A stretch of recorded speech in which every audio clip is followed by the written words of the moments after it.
그러면 시작하겠습니다. 안녕하세요.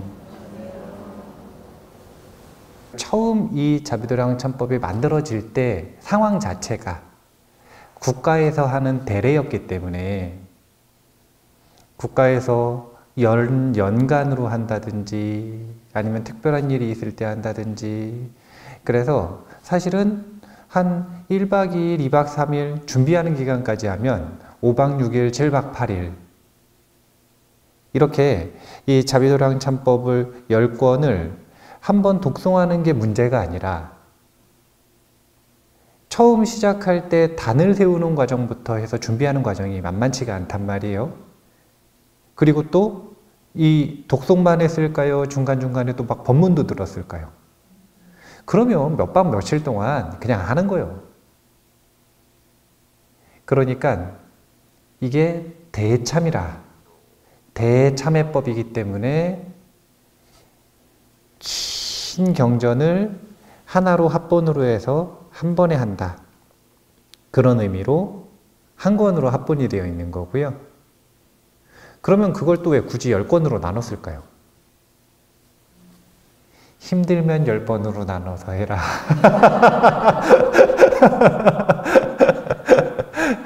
이런 의미라고 생각을 하시면 돼요. 그래서 이 자비도량 참법은 3주 38단의 구성으로 되어 있다. 이렇게 생각하시면 되는데, 3주라고 하는 건 3가지 기둥이라는 뜻인데, 하근기법문, 상근기법문, 중근기법문, 하근기법문의 순서로 되어 있고, 이것이 38가지 목차로 되어 있어요. 목차 보시면 맨 마지막 총루까지 해서 38단으로 되어 있다. 그래서 상근기, 중근기, 하근기가 이 보리심의 계단 위를 올라가기 위해서 38단계를 거쳐서 올라간다라고 하는 그런 구조로 되어 있고요. 그래서 우리가 지난 시간에 제1권을 공부했어요. 귀삼보와 단의, 그리고 참회까지. 이렇게 제1권을 지난 시간에 공부했다라고 생각을 하시면 되고요. 자, 그래서 오늘 제2권을 공부를 할 건데, 제2권에는 88페이지를 한번 볼게요. 88페이지에 보면 시작할 때 이렇게 시작을 합니다. 오늘 이 도량의 동참대중은 마음의 때를 씻어버리고 시박의 중재를 깨끗이 하여 쌓인 악업이 없어지고 겉과 속이 모두 정결하여졌으니 보살의 행을 배워 바른 도를 수행하면 공덕과 지혜가 생길 것입니다. 지금 여기 보면 마음의 때를 씻어버리고 시박의 중재를 깨끗이 하여 쌓인 악업이 없어지고 겉과 속이 모두 정결하여졌으니, 이 이야기는 1권을 하는 동안 했었던 내용을 한마디로 요약을 한 거죠. 그러니까 보시면 아시겠지만 원래 1권과 2권을 본 목적은 한 번에 하라는 거예요? 떨어뜨려서 하라는 거예요? 어제 이도량의 동참대중은 이게 아니라 오늘 이도량의 동참대중은, 이 이야기는 오늘 지금 이 2권 하기 전에 1권을 했다는 이야기잖아요. 그러니까 10권을 떨어뜨려서 하더라도 다시 하실 때 오늘 했다 이런 생각을 가지고 기억을 되짚어 보시면서 마음을 잘 내셔야 되는데, 발보리심을 하기 전에 무엇을 한 거냐면 귀삼보와 단의, 그리고 참회를 한 겁니다.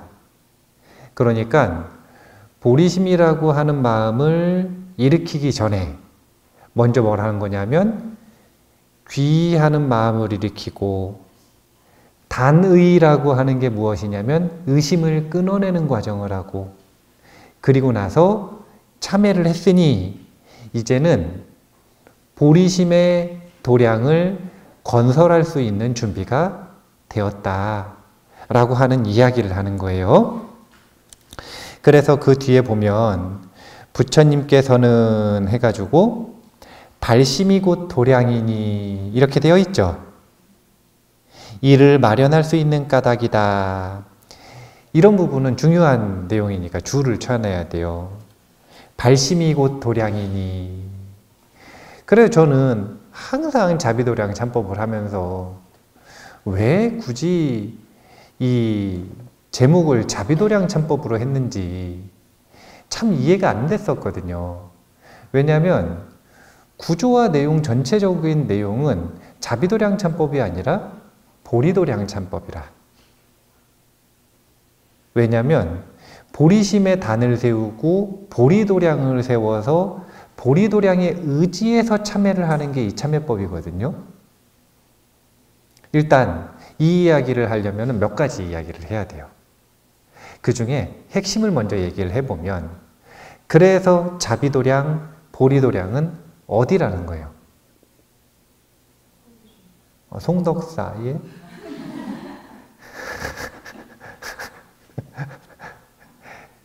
자기 마음. 근데 자기 마음에 누구에게나 마음에 법당이 있단 말이에요. 그런데 그 법당을 장엄하고 갖고 나가야 되잖아요. 장엄하고 갖고 나가는 데 있어서 이 마음을 보리심을 일으켜서 보리심의 습관, 보리심의 각인을 마음에 새기면 그곳이 뭐가 되는 거냐면 보리도량이 되는 거예요.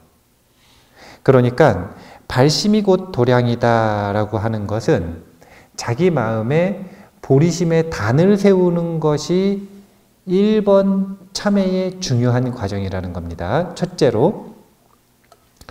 그래서 이제 자비도량 참법 하시는 내내 이 부분은 확인을 하실 거예요.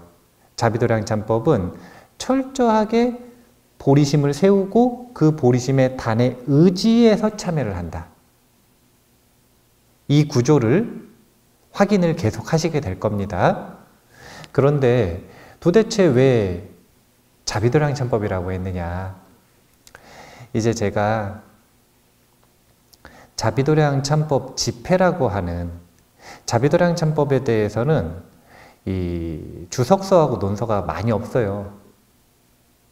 이게 민간에 전해지는, 그러니까 스님들을 중심으로 학술적인 연구를 하는 그런 텍스트가 아니라 참회를 하고자 하는 이들이 참회하는 방법으로서 수행하던 이 참회법이기 때문에 학술적인 연구보다는 사람들에게 이제 인기가 좀 많았죠. 참회할 때.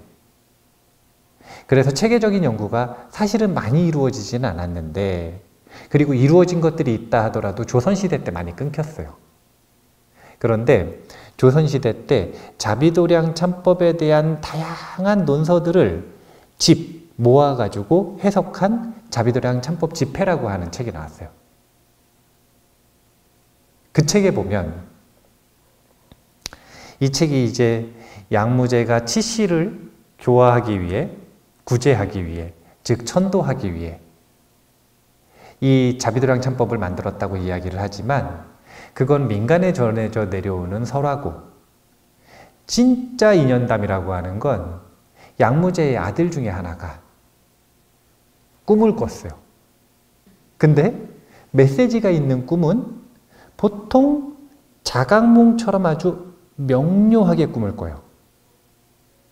그런데 그 명료하게 꿈을 꾸는 게 단편적인 메시지가 있는 경우가 있고, 수행력이 있고 선정의 힘이 있는 분들은 그 꿈을 하룻밤을 꿨는데 한 4박 5일 법문 들은 것처럼 법문을 듣고 오는 경우가 있어요. 한 6개월간 법문을 듣고 오는 경우도 있어요. 그렇게 선정에 들어서 저기 도솔천에 올라가서 법문을 듣고 내려와서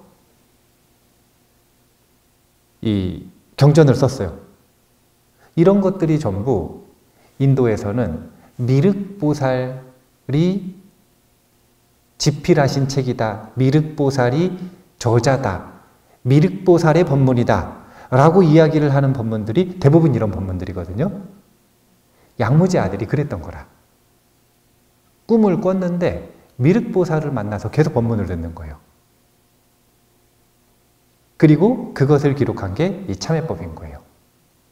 그러면 미륵보살은 이름이 뭐예요?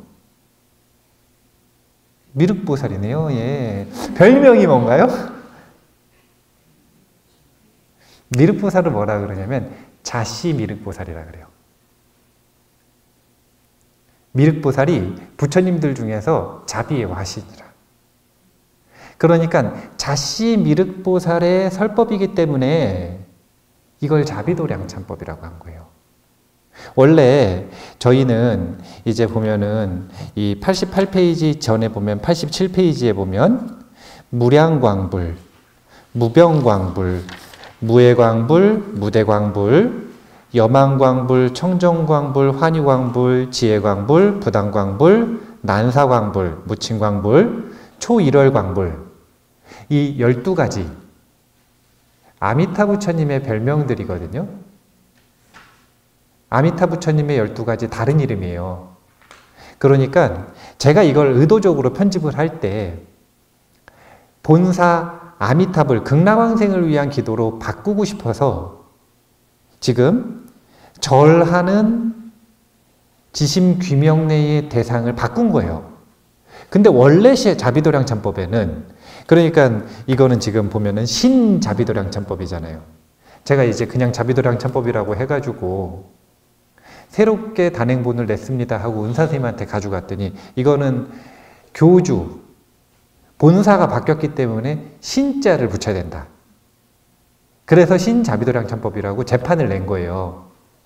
그런데 원래는 미륵보살에게 귀의하는 참회법이 지금 이 참회법이에요. 그래서 자비도량참법이에요. 교주 때문에. 근데 내용은 보시면서 한번 곰곰이 스스로 한번 생각을 해보세요. 제가 계속 설법을 할 때 이 내용을 물어볼 거거든요. 이 내용은 자비심에 의지하는 내용이 아니라 보리심에 의지하고 그 보리심에 의지하는 그 마음을 가지고 참회를 한다.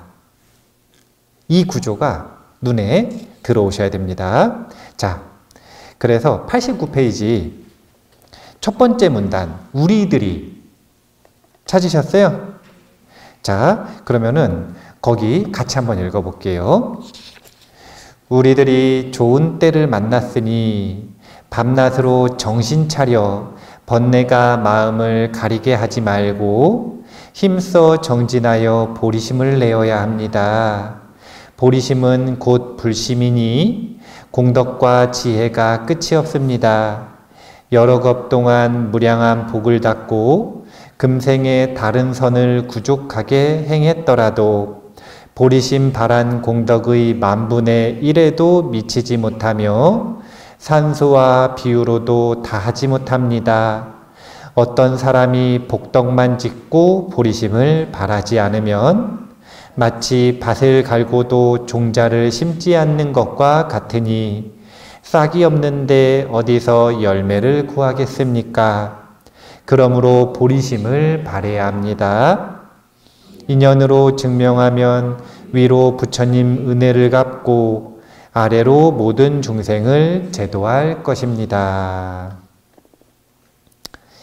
이제 우리가 보리심을 일으켜야 하는 이유에 대해서 이 자비도량참법 2권에서는 발보리심 부분에서 지속적으로 언급을 합니다.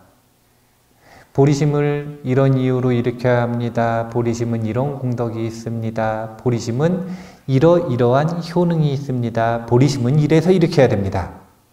왜 이런 법문을 하실까요?